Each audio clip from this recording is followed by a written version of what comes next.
So in the last video, as we were discussing regarding the change layout options, and it was not showing up because we were not having as many participants. So right now I've added one more participant, as you can see here. So we are now three in the meeting. One is the host, this is me, this is the host, and two other participants that I have added. Now let us see how this change layout option works. Let me click on this button and let me select the change layout.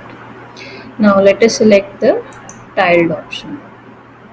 So okay, since this is showing the pin button, I have pinned myself, so my screen is visible to everyone. So if I unpin, then the settings will be displayed. Okay, so you can see here the tiled option, and if I close this also, then you can see a parallel view of the participants.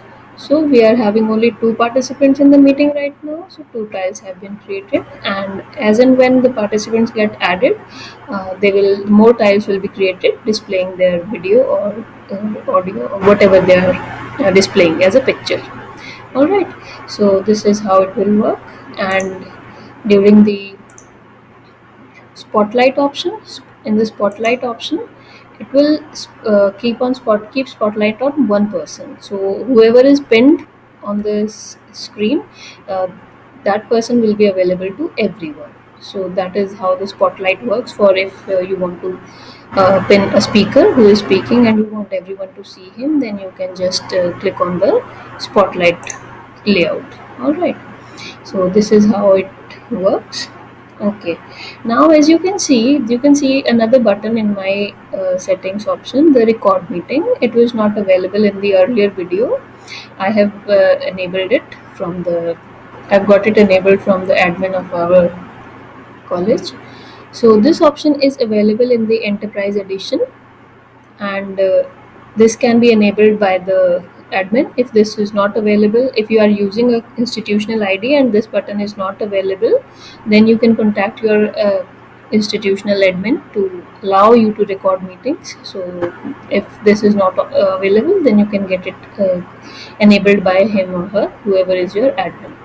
So since now my admin has enabled it, so I would like to show this functionality.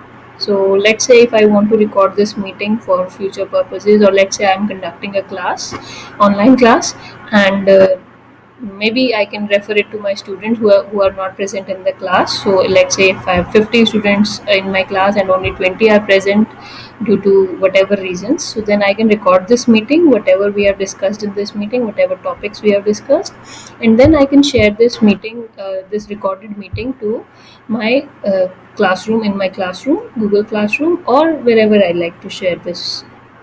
So they will be able to access whatever content we have discussed in this meeting. So this is really a helpful tool. So let us see how it works. So just click on the record meeting button.